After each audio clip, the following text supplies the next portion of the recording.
60 రోజుల్లో మీతో ఇంగ్లీష్ అద్భుతంగా మాట్లాడిస్తాం. వెంటనే కాల్ చేసి జాయిన్ అవ్వండి. అందమైన జీవితం కార్యక్రమానికి స్వాగతం. నమస్తే కళ్యాణ్ గారు. వైఫ్ అండ్ హస్బెండ్ కొన్ని కారణాలతో విడిపోదాం అనుకుంటున్నారట. సో కళ్యాణ్ గారితో నేను మాట్లాడాలండి. కాల్ చేసేస్తానండి. చేయండి జయ గారు. బయట నుంచి కూర్చుని మాట్లాడే మనకు ఒకలా ఉంటుంది జయ గారు. అవునండి. యాక్చువల్ గా ఫేస్ చేసే వాళ్ళకి తెలుస్తుంది. మనం ఈ మాట్లాడి గంటన్నర కాదు, వాళ్ళు ఎన్నో సంవత్సరాలు బట్టి అనుభవించుంటారు కాబట్టి విసుగు వేసారిపోతారు. అవునండి. హలో సిరి అండి. అవునండి. ఎవరు?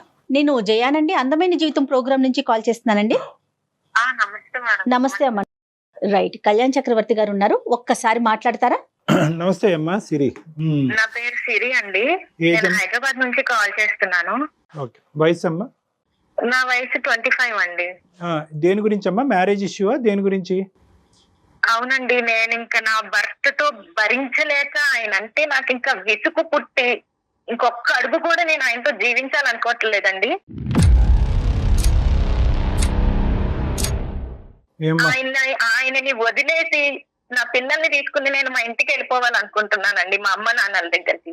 ఎంతమంది పిల్లలమ్మా సిరి మీకు? 2 చిన్న పిల్లలండి. పెళ్ళి ఎంతకాలం అయిందమ్మా? పెళ్ళయి ఒక 6-7 ఇయర్స్ అయిందంటే, అంటే నాకు చిన్న వయసులోనే పెళ్లి చేసేసారండి. ఓకే మ్మ్. ఓకే. అతను ఏం చేస్తూ ఉంటారు? అతను ఒక ప్రైవేట్ ఎంప్లాయీ సార్ అంతే ముందు. ఇప్పుడైతే మేము ఒక చిన్న బిజినెస్ పెట్టుకున్నామండి. కానీ ఇంకా నేను అసలు ఆయన భర్త అని కూడా అనరన్నమాట. కనీసం ఒక పిల్లలు ఉన్నారు, చిన్న పిల్లలు, భార్య ఉంది అనే ఆలోచన కూడా లేకుండా. నేను చెప్తాను మేడం గారు మీకు. ఫస్ట్ ఏంటంటే అసలు ఆయనతో నేను ఇప్పుడు వెళ్ళిపోదాం అని అనుకుంటున్న స్థితిలో, కానీ ఆఖరి హోప్ గా ఒక్కసారి డాక్టర్ గారితో మాట్లాడి ఏమో ఆయన బుర్ర మారుస్తే మార్చేమో మనిషి అనే లాస్ట్ హోప్ తో నా ప్రయత్నంతో ఒక్కసారి కాల్ చేశానండి డాక్టర్ గారితో చెప్పుకుందామని. Yeah. సో ఆయన డెసిషన్ కూడా నేను తీసుకుని ముందడుగు వేద్దామనే ఆలోచనతో చేశాను మేడం గారు. మంచి పని అమ్మా, మంచి పని. విషయం ఏంటో చెప్పండి, అసలు ఏంటి, ఎందుకు మీరు ఇలా విసిగిపోయారు? మాది ఒక మిడిల్ ఫ్యామిలీ మేడం గారు. అంటే అంత హై రిచ్ గా ఉండే ఫ్యామిలీ ఏం కాదు, మిడిల్ క్లాస్ ఫ్యామిలీ మాది. Okay okay. మాది నేటివ్ వచ్చేసి రాజమండ్రి అండి. ఆహా. నేను ఒక్కదానొక కూతుర్ని మా మమ్మీ డాడీలకి. ఓకే. సో అంటే మాదంతా చెప్పినట్టు నేను మా డాడీ గారి ఫ్యామిలీలో ఏంటంటే అందరూ మంచి positions, well settled employees, government employees, bank jobs అలాగా ఉన్నారండి. మ్మ్. మా డాడీ వచ్చేసి ఒక నార్మల్ చిన్న జాబ్ చేసుకుంటూ నన్ను పెంచారు. మ్మ్. సో దాని వల్ల నేను చాలా అవమానాలు చిన్నప్పటి నుంచే వాళ్ళు పడడం నా కళ్ళారా చూశానండి నేను చిన్నప్పటి నుంచి. సో నేను అప్పటి నుంచే కష్టపడి ఉన్న దాంట్లో నన్ను చదివించారు. నేను కష్టపడి చదువుకుని నేనేమనుకునేదానంటే మంచి స్థాయికి ఎదగాలి, మేమంటే ఏంటి అనేది వాళ్ళకి నిరూపించాలి, వాళ్ళు ఎత్తిన నోర్లు మూయించాలి వాళ్ళవి మ్మ్. మ్మ్. మ్మ్. అనే ఆలోచనతో నేను ఎంతో అనుకున్నానండి, మ్మ్. హ్యాపీగా చూసుకోవాలి అని. సో మ్మ్. ఏదో ఇలాగ గంతకు తక్క బొంత అన్నట్టు మాకున్న ఫ్యామిలీ దాంట్లోనే మాకు ఒక ఏదో సంబంధం చూశారు, మ్మ్. పెళ్లి చేశారండి. అతను ఒక నార్మల్ ప్రైవేట్ ఎంప్లాయ్ అండి. అప్పట్లో ఒక 15-16 వేలకి శాలరీలో జాబ్ చేసేవారు ఆయన. ఓకే అమ్మా. అంతా ఫస్ట్ అంతా బానే ఉండేదండి. తర్వాత ఆయన నేను అబ్జర్వ్ చేస్తూ గడిచిన కొద్దీ ఏమవుతుందంటే ఆయన అంటే ఒక స్థిరత్వం లేదండి ఆయన బుర్రలో. మ్మ్.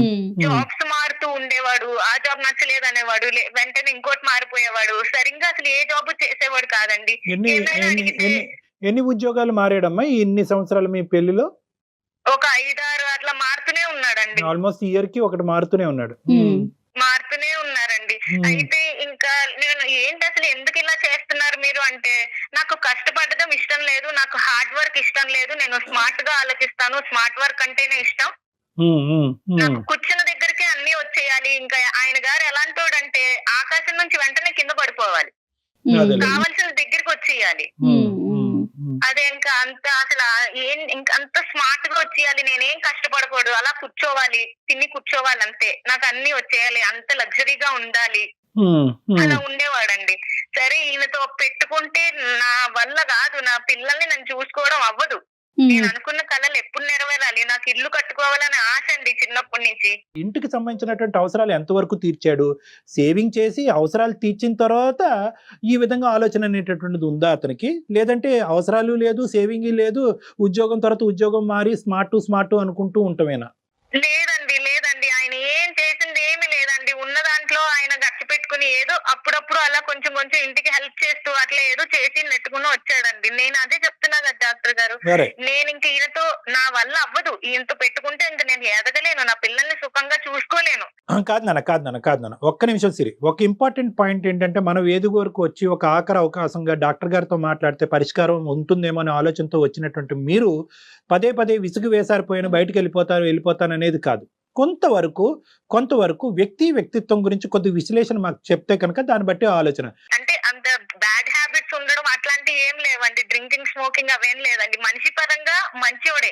రీసెంట్ గా సడన్ గా ఒక రోజు నా ఇంటికి కొంతమంది వచ్చి మీరు ఇల్లు ఖాళీ చేసేయండి, నేను కష్టపడి బిజినెస్ పెట్టి సంపాదించిన ఇల్లు అండి, అది 2 ఏళ్ళు కష్టపడి మొత్తం చిన్న చేసుకుంటూ ఏదో ఒకటి అలా దాచుకుని మా మమ్మీ వాళ్ళని కొంచెం ఇచ్చి ఎంతో కష్టపడి ఒక ఇల్లు అనేది కొన్నామండి. నేను అయ్యో ఆ ఇంటికి సడన్ గా ఒకళ్ళు వచ్చి మీరు వెంటనే ఖాళీ చేసి వెళ్ళిపోండి అని అంటే నాకు షాక్ లో ఉండిపోయానండి. నేను అసలు నా ఇంటికి రావడం ఏంటి, ఎవరో వచ్చి ఖాళీ చేసేయడం చెప్పడం ఏంటి అని, ఏమైందా అనేది నేను అడిగితే అతన్ని క్రికెట్ బెట్టింగ్లు పెట్టాడంటండి. ఆ మహానుభావుడు క్రికెట్ బెట్టింగ్ లో ఇల్లు తాకట్టు పెట్టాడంట.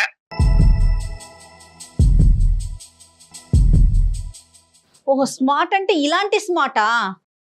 అదే కదా మేడం గారు నా బాధ అంతాను. మంచి దారిలో ఎంత ఎవరు కాదంటారండి. ఇలా బెట్టింగ్లు ముందర కూడా అట్లాగే చేసేవాడండి, నాకు తెలియకుండా చేసేవాడు. అంటే ముందరంటే ఎప్పుడమ్మా, ఎన్ని సంవత్సరాల నుంచి అతనికి అలవాటు ఉంది బెట్టింగ్ అనేది? ఒక 1 year నుంచి అండి, 1-2 years నుంచి. అంటే క్యాంటీన్ దగ్గర పెట్టడం వల్ల జనాలు ఎవరెవరో వస్తారు, ఎవరినో చూసి ఎవరో ఆలోచన ఇచ్చారని చెప్పేసి వాళ్ళ ఫ్రెండ్ ఎవరో ఇలాగే పెట్టాడంటండి బెట్టింగ్. అతనికి డబ్బులు వచ్చాయంట, వాళ్ళ వైఫ్ కి అది కొన్నాడు ఇది కొన్నాడు అని చెప్పేసి ఈయన కూడా పెట్టాడంట. కాదమ్మా, మీ క్యాంటీన్ ఏంటమ్మా, మీరు బిజినెస్ నడిపిస్తున్నారు ప్రస్తుతం? అది చెప్పిందండి. అదే సార్, మేము కష్టపడి నేను ఒక ఆలోచనతో ఆయనకు బిజినెస్ అనేది మేము ఒక మొబైల్ ఫుడ్ కోర్ట్ లాంటిది పెట్టామండి.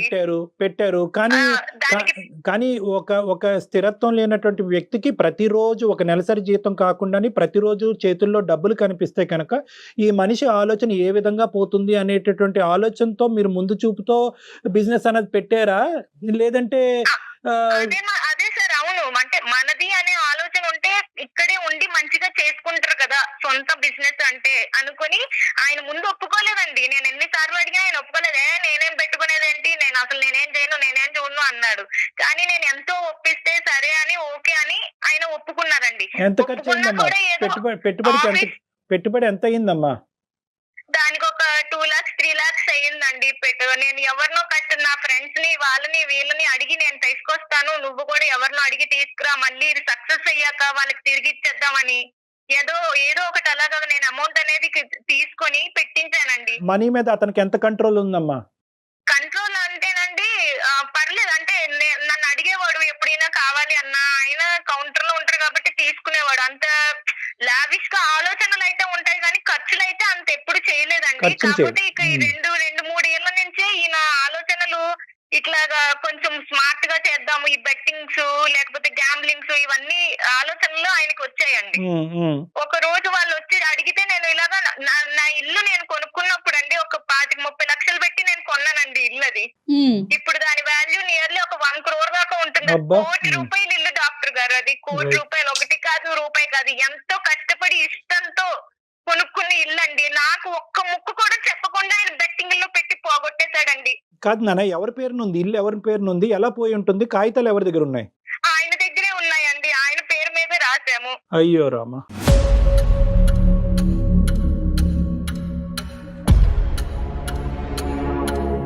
ఇప్పుడు ఏమైపోవాలి డాక్టర్ గారు, నేను నా పిల్లలు మళ్ళీ ఆ మొదటి నుంచి నేను ఇలా రాగలనా అండి? ఇంత కష్టపడి నేను సంపాదించగలనా అండి మళ్ళీ?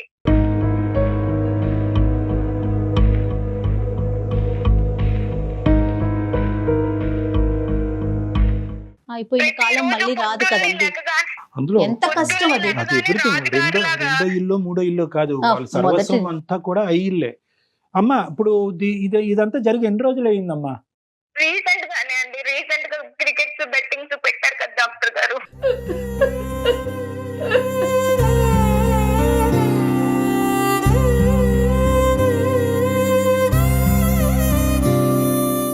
ఏంటి ఇప్పుడు ప్రశ్నిస్తే సమాధానం ఏంటి అతని దగ్గర నుంచి? ఏం లేదండి, అంతే. నేను ఇంతే, పోయింది డబ్బులు వస్తే వాడేసుకుంటావు కదా, ఆనందపడిపోతావు కదా, పోయినప్పుడు మాత్రం ఎందుకు ప్రశ్నిస్తున్నావు అంటున్నాడండి. అండి. సో అంటే ఇంతకు ముందు గెలిచి మీ చేతికి డబ్బులు ఇచ్చిన సందర్భాలు, మీరు ఆనందపడిన సందర్భాలు ఉన్నాయా ఉన్నాయా? మేడం?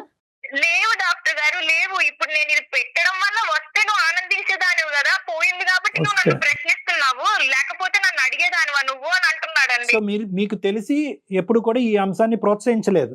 లేదండి, ఎప్పుడూ లేదు. ఒక్కసారి ఎప్పుడూ కూడా అలాగే ఒక 50,000 ఎందులోనో అడిగాడు, తీసుకున్నాడు. అవి లాస్ వచ్చేసాయండి. ఏం వాడాడు కూడా తెలియదండి. అడిగితే లేదు, పోయాయి అన్నాడు.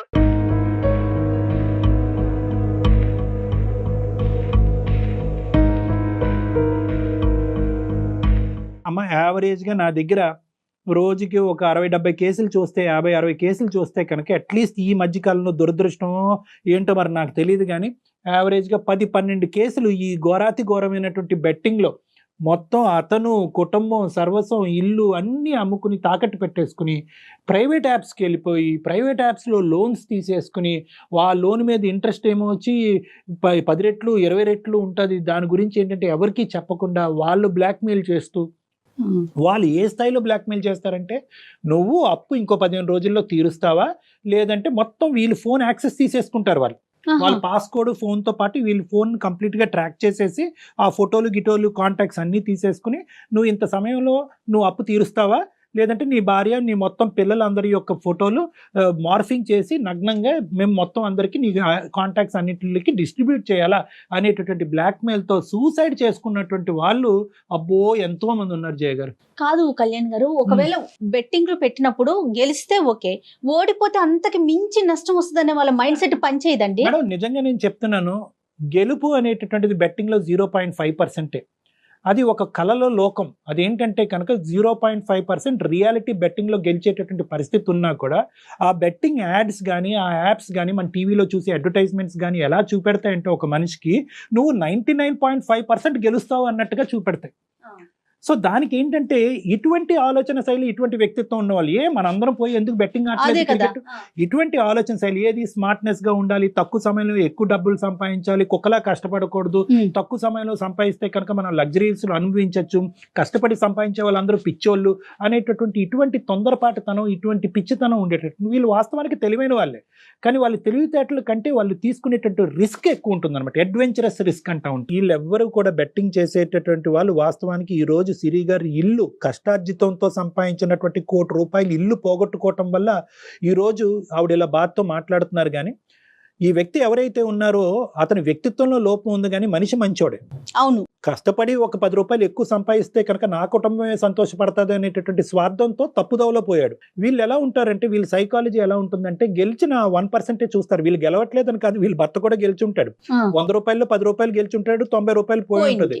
అయితే ఏంటంటే ఈ ₹10 కాస్త రేపొద్దున ₹90 అవుతుందేమో అనేటటువంటి ఆశతో, విపరీతమైనటువంటి ఆలోచనతో ఆ గెలుపు రాకపోయినా గెలుపులో తేలుతూ ఉంటారు. ఆ ₹10 కూడా వీళ్ళు గెలిచినటువంటి ఆ ముష్టి ₹10 కూడా వాడు ఏం చేస్తాడు తెలుసా, ఆ యాప్ వాడు, ఈ వెబ్సైట్ వాడు, వీడు వ్యాలెట్ లో వేస్తాడు, వీడు పర్సులో పెడతాడు, వాడి చేతికి ఇవ్వడు, పర్సులో పెడతాడు. పర్సులో పెట్టి రేపు పొద్దున నెక్స్ట్ గేమ్ అని కొట్టగానే నీ వ్యాలెట్ లోంచి ₹10 తీసాము, నువ్వు ఇంకో ₹50 పెట్టి అంటాడు. మళ్ళీ ₹50 పెడతాడు, ₹5 గెలుస్తాడు, ₹5 మళ్ళీ వ్యాలెట్ లోకి వెళ్తాడు. సో ఎక్కడ కూడా వీళ్ళ చేతికి వచ్చే డబ్బులు ఏముండవు, అది వ్యాలెట్ లో పెట్టి మళ్ళీ గేమ్ ఆడడానికి ఉపయోగపడతాయి తప్ప. వీళ్ళు ఏంటంటే వీళ్ళు ఊహాజనకం, ఎంత ఘోరం అండి, వీళ్ళు ఊహాజనకమైనటువంటి లోకంలో వాడు టెంప్ట్ చేస్తూ ఉంటాడు. నిన్నే ఇంతమంది గెలిచారు, మొన్న వీడు గెలిచారు, వీడి ఫోటో ఇదిగో, వాడి ఫోటో ఇదో, రేపే నీదే లాస్ట్ ఛాన్స్, 10 సార్లు ఓడిపోతే 11వ నువ్వు గెలుస్తావు అని చెప్పి మోటివేషనల్ గా టెంప్ట్ చేస్తూ వాళ్ళని అలా లూప్లోకి లాగుతూ ఉంటారు. నా దగ్గరకు వచ్చినటువంటి వాళ్ళు 5 కోట్లు పోగొట్టుకున్న వాళ్ళు ఉన్నారు, 50 లక్షలు పోగొట్టుకున్నటువంటి వాళ్ళు ఉన్నారు. వీళ్ళేమి రిచ్ పీపుల్ ఏం కాదమ్మా. ఇంత మొత్తం పోయేటప్పటికి అటువైపు తల్లిదండ్రులు, ఇటువైపు అత్తామామలు మొత్తం ఇల్లు ఆస్తులు సర్వస్వం అమ్ముకుంటారు అన్నమాట.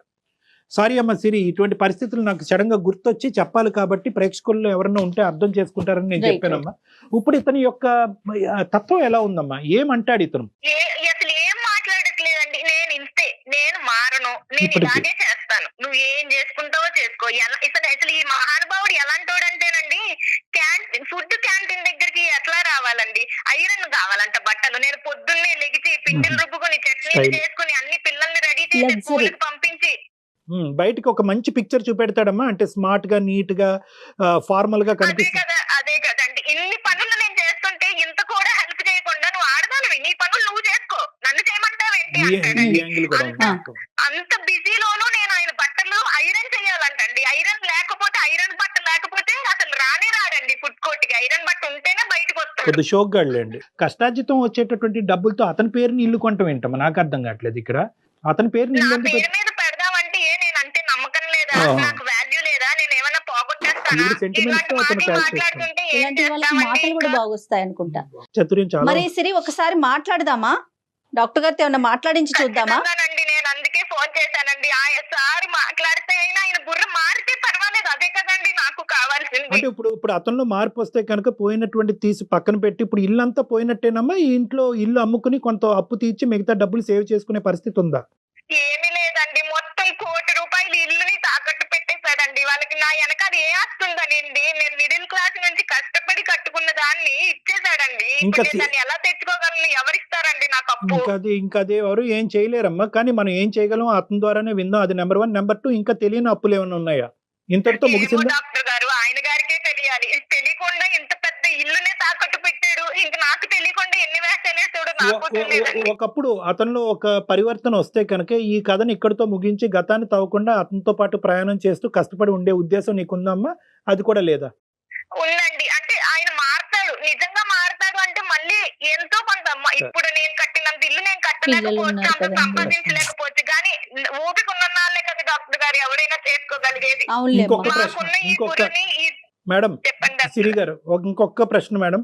ఇది మీ కుటుంబ సభ్యులు వాళ్ళ కుటుంబ సభ్యుల వరకు వెళ్ళిందా విషయం? ఇంకా అక్కడి వరకు వెళ్ళలేదా? ఇంకా నేను చెప్పలేదండి, రీసెంట్ గానే జరిగింది కదా. చెప్తే వాళ్ళేమనుకుంటారో ఆల్రెడీ మా ఫ్యామిలీలో నేను ఎంతో ఘనంగా ఇల్లు కట్టి గృహప్రవేశానికి పిలిచి అయ్యో రామ. నేనేంటో చూపించి వాళ్ళకి అలాంటి నోర్లు మూయించానండి.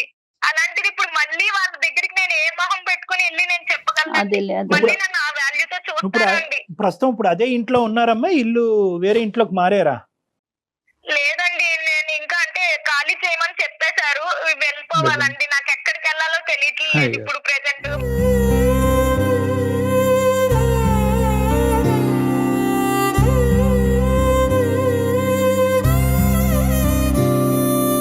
అతని పేరేంటమ్మా? అతని పేరు రాజు అండి. ఎక్కడున్నారమ్మా రాజుగారు? ఇప్పుడు ఫుడ్ క్యాంటీన్ దగ్గరే ఉన్నారండి, అక్కడనే ఉన్నారు. నేను ఈ రోజు ఇంకా నాకు ఓపిక లేదని మార్నింగ్ నేను కొంచెంసేపు ఉన్నాక వస్తాను, నువ్వు వెళ్ళు అని చెప్పేసి ఆయన పంపించానండి, అన్ని సెట్ చేసేసి అక్కడ చూడమ్మా, పెట్టేసి. అతను మరి క్యాంటీన్ దగ్గర బిజీగా లేకపోతే ఒకసారి ఫోన్ కలుపు, నేను మాట్లాడాలనుకుంటున్నా. ఖచ్చితంగా చేస్తాను డాక్టర్ గారు, ఒక్క నిమిషం అండి. ఓకే నాన్న. आपका कॉल होल्ड पर है, कृपया प्रतीक्षा कीजिए, please stay on the line. Hello hello Siri చెప్పు. ఏంటి? ఎక్కడ ఉన్నారండి? ఇక్కడ ఉంటాను, క్యాంటీన్ దగ్గరే ఉన్నా. సరే కానీ నేను నా ఊరు వెళ్తున్నాను పిల్లల్ని తీసుకొని. ఎందుకు? ఏమైంది? ఎందుకు వెళ్తున్నావు?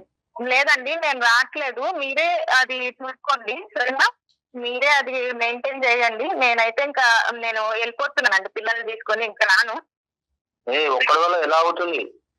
అవన్నీ మీరు చూసుకోండి, నాకేం సంబంధం లేదండి. ఇంకా నేను మీతో ఉండలేనండి, నేను వెళ్ళిపోతున్నాను నా పిల్లల్ని తీసుకొని.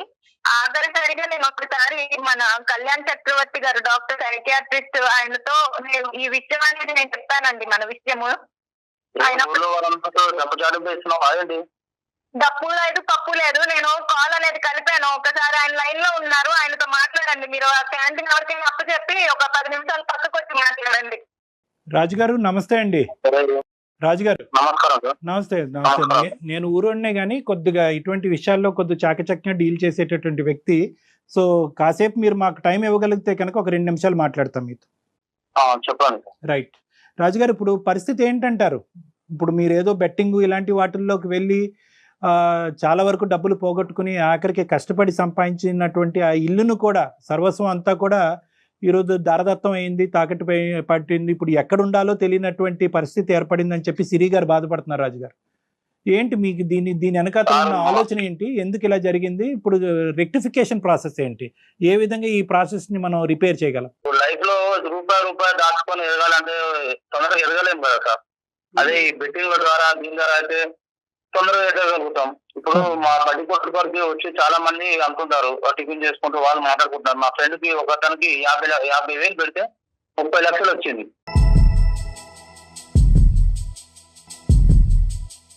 చూసారా డాక్టర్ గారు, బెట్టింగ్ అంట పక్కన వాళ్ళని చూసి పెట్టాడంట. ఇప్పుడు ఈయన చేసే వ్యవహారం అంతా అట్లాగే ఉంటుందండి, నా తల మీదకి తీసుకొచ్చాడు.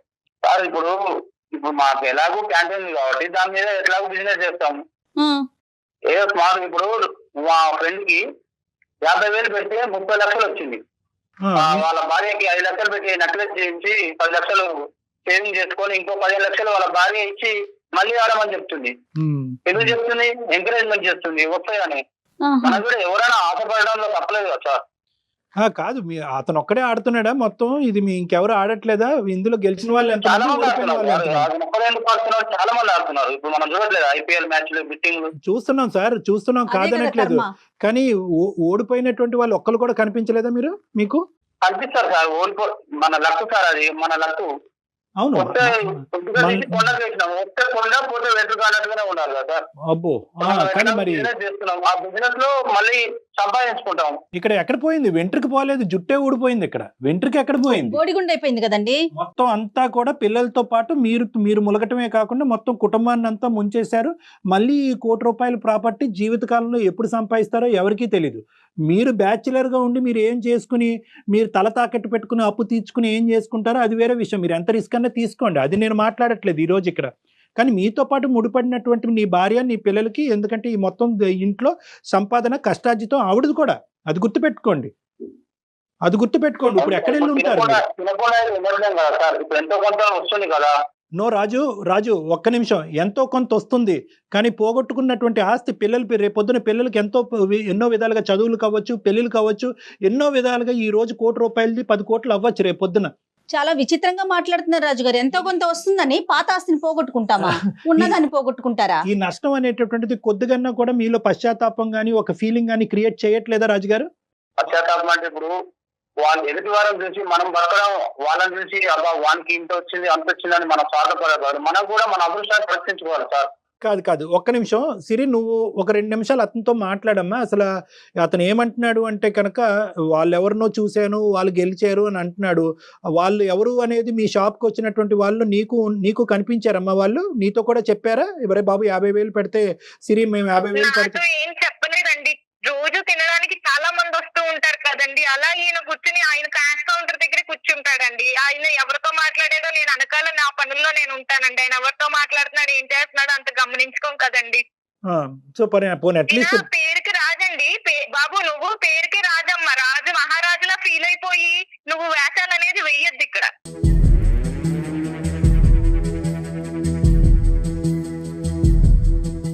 అసలు మూర్ఖుడండి, పరమ మూర్ఖుడులా బిహేవ్ చేస్తున్నాడు. ఎన్నిసార్లు చెప్పినా మాటే వినట్లేదండి. అసలు నేను చేసిందే కరెక్ట్, నేను వెళ్ళేదే కరెక్ట్ అనుకుంటున్నాడు తప్ప నా మీద బేస్ అయ్యి ఒక పిల్ల ఉంది, పిల్లలు ఉన్నారు, వాళ్ళ భవిష్యత్తు ఉంది, అదేమో ఆలోచన లేదండి.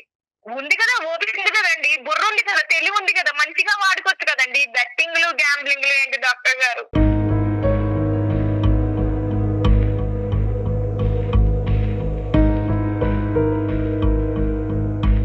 ఆడితే దాంట్లో వస్తుంది సార్, తగిలితే తగలొచ్చు. నాన్న, నువ్వు దీని మీద ఏమైనా రీసెర్చ్ చేసావా?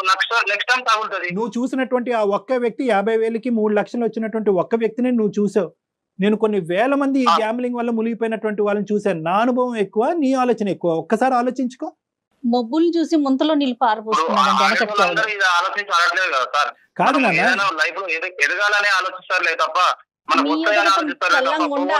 మీరు చెప్పేది ఆలోచించట్లేదు రాజు గారు. ఫ్యూ థింగ్స్ నేను అడుగుతాను. ₹1,00,00,000తో వ్యవహారం చెల్లుబాటు అయిందా? ఇంకా వెనకతలు ఏమన్నా అప్పులు సప్పులు ఉన్నాయా? ఆవిడకు ముందే చెప్పండి, అప్పుడే గుండె పగిలేటట్టుంది ఆవిడ ఆల్రెడీ నిర్ణయం తీసుకుంది. మేము ఇంట్లోంచి వెళ్ళిపోతాను, పిల్లలతో పాటు వెళ్ళిపోతాను. ఈ మూర్ఖత్వంగా మాట్లాడి అట్లీస్ట్ పోయింది ఎలాగో పోయింది, దానికన్నా నేను మెంటల్గా ప్రిపేర్డ్ ఉన్నాను. ఇప్పటికైనా ఆ మనిషి కనువిప్పు కలిగి ఒక మంచి ఆలోచనతో ముందుకు వస్తే కనుక నేను యాక్సెప్ట్ చేయగలను. ఒక స్థిరంగా మన ఇద్దరు కష్టపడి పైకి వెళ్ళడానికి మళ్ళీ ప్రయత్నం చేద్దామనే ఉద్దేశంతో ఆవిడ ఒక గోరంత ఆస్తూ ఒక వెంట్రుకంత ఆస్తూ ఆవిడ వెయిట్ చేస్తుంది. ఆ ఆశ కరెక్ట్ అంటారా? మీరు మారేటటువంటి ఉద్దేశం మీకుందా లేదా? ₹1,00,00,000 వస్తే 30 కోట్లు వచ్చేది. అప్పుడు ఇలా మాట్లాడేదా తను? రాజు ఒకటి ఈ ₹1,00,00,000కి 30 కోట్లు వస్తాయి, ఈ లెక్కలన్నీ అనవసరం. వస్తాయి అనేటటువంటి గ్యారంటీ ఎంతవరకు ఇవ్వగలవు? వచ్చే లోపల ఈవిడేదో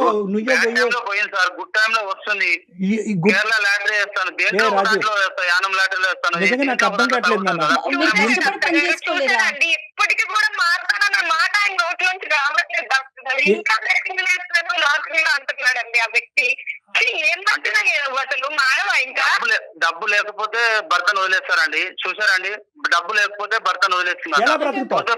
ఎలా ఎలా బ్రతుకుతావు? బతుకుతావు సమాజంలో? భర్త లేకుండా ఎలా బతుకుతావో నేను నువ్వు చెప్తా. స్మార్ట్నెస్ గురించి మాట్లాడే మూర్ఖుల్లాగా అనిపిస్తున్నావు రాజు. నా మాటలో తప్పుగా అనిపిస్తే కనుక క్షమించు.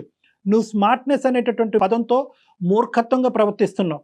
నిజంగా డబ్బు ఉంటేనే బతుకుతావా, డబ్బు లేకపోతే బతకలేవా, డబ్బు ఉంటేనే భార్యలు భర్తలతో ఉంటారు లేదంటే వదిలేస్తారు అంటే కనుక ఖచ్చితంగా నిజం అది. ఎందుకు ఎలా బతకాలి ఆవిడ రేపు పొద్దు నుంచి? పిల్లల్ని ఏం పెట్టుకుని చూసుకొని బతకాలి? ఆ పిల్లల్ని పెంచేది బతకలేం సార్. ఇప్పుడు బిజినెస్ బాబు రూపాయి 2 రూపాయలు కాదు, మనం కష్టపడి కింద నుంచి ఎదిగిన కోటి రూపాయలు. అర్థమవుతుందా నీకు అసలు? లక్ష కాదు, 10 లక్షలు కాదు. ఎవరిస్తాడు? కదా నువ్వు పెద్ద అదృష్టవంతుడు లేకపోతే దేవుడు ఇలా అంటే వచ్చాడు.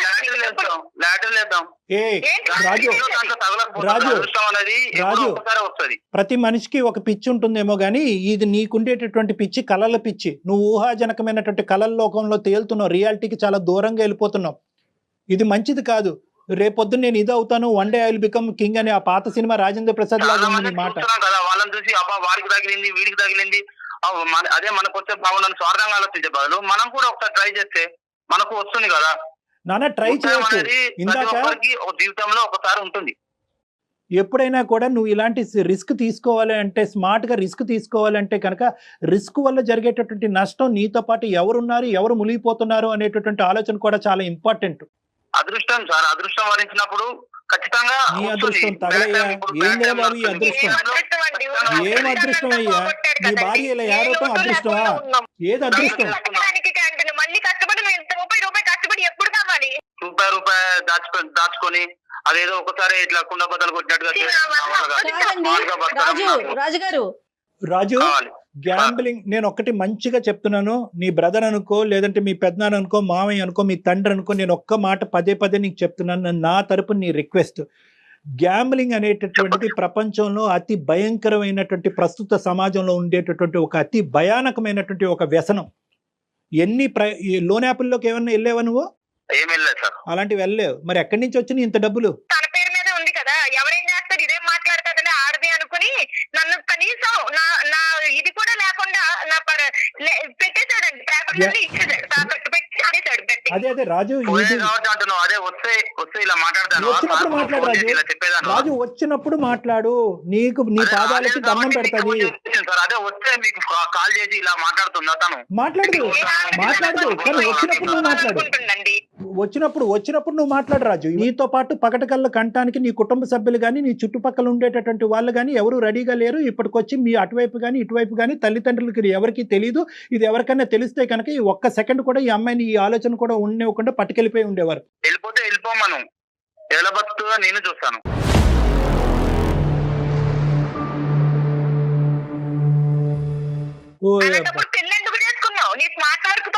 ఏం మాట్లాడుతున్నావు అయ్యా? నీలో ఈ యాంగిల్ కూడా ఉంది, ఈ సాడిస్టిక్ యాంగిల్. బతికించడం కోసమే కదా నేను ఆలోచించేది.